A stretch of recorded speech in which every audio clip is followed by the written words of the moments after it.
Fletcher made him sit down when he began describing the procedure with a red marker and a diagram of where the incisions would go. The day before, his mother had taken him and his sister to Wonderland, where he screamed as loud as he could on every ride. And on the morning of the procedure, before a gas mask slid over his face, Sam's final words were, "Batman, because he doesn't have any superpowers." Now, on the other side of it all, as his mother talked gently about how well everything had gone, as the machines around him huffed and groaned, he had a strange realization. He wasn't breathing. He felt his chest rising and falling.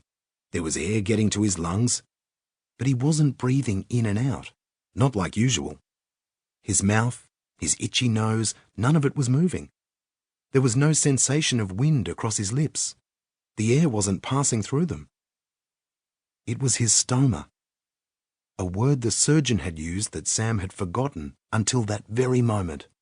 The stoma, the hole in his neck, a hole that he would breathe through now, permanently cut into the bottom of his neck, that would never heal shut, that he'd once drawn for Miss Fletcher in red marker, a hole where his voice had once been. Batman, because he doesn't have any superpowers. That was the last thing he'd ever said. His mother was still talking. Aunt Dettie would be by later, she was saying. The soccer coach sent his best wishes, and Katie, on the floor, was starting to stir. But all Sam could think about was his final line. Batman. He found himself repeating it over and over again in his mind, staring at the wall, struck by the stupidity of it. What a dumb thing to mention, let alone be the last sentence he'd ever speak. The surgeon had warned him. He wouldn't have a voice anymore, he'd said. But somehow Sam hadn't actually realized it until that moment. And all he wanted was to say something simple, to say Mum or Hi to Katie, whose eyes were tracing fearfully along the tube that led from his throat to the machine helping him breathe.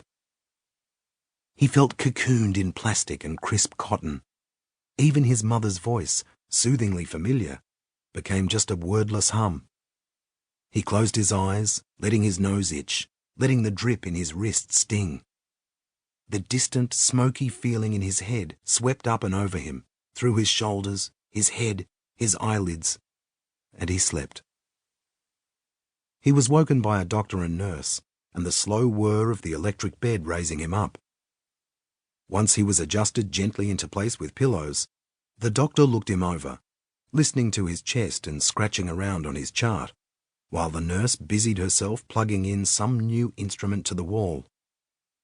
Katie was gone. She was with Aunt Dettie, his mother explained, and the room seemed smaller than it had before, less filled with light and sound. The doctor went about his examination, talking to no one in particular about the discomfort Sam would feel in the next few weeks. Sam's mother sat on the edge of the same chair, twisting a clutch of tissues into a rope and nodding deeply, even though the doctor wasn't saying anything that needed a reply. Eventually, he slipped on a glove and began opening the bandages around Sam's neck. At first there was only a peculiar, faraway sensation as the latex-covered hand moved near his skin, like the anticipation before a tickle. But the moment the breathing tube was peeled aside, a whip of pain scored Sam's body. He jerked back, pinned in place, and failed to shout. "Oops, that's all going to be sore for a while," the doctor said. "We'll have to get a little something more to help with that." The nurse nodded and made her own note on a small piece of paper. Something was hissing, something close, ragged and deep and hollow near Sam's ear. "Now we're going to clean this out a little," the doctor continued, "but we're going to be very gentle, okay?" It was the stoma. The sound was his breath through the hole in his neck. A wet hiss, quivering at the sting. His mouth and his nose, still taped, weren't breathing at all, but his chest was heaving, and the stoma was letting it out. Sam stayed stiff as the nurse suctioned around his neck with a small tube. He felt his mother's hand clutching his arm, and closed his eyes until it was over. The pain was not so bad.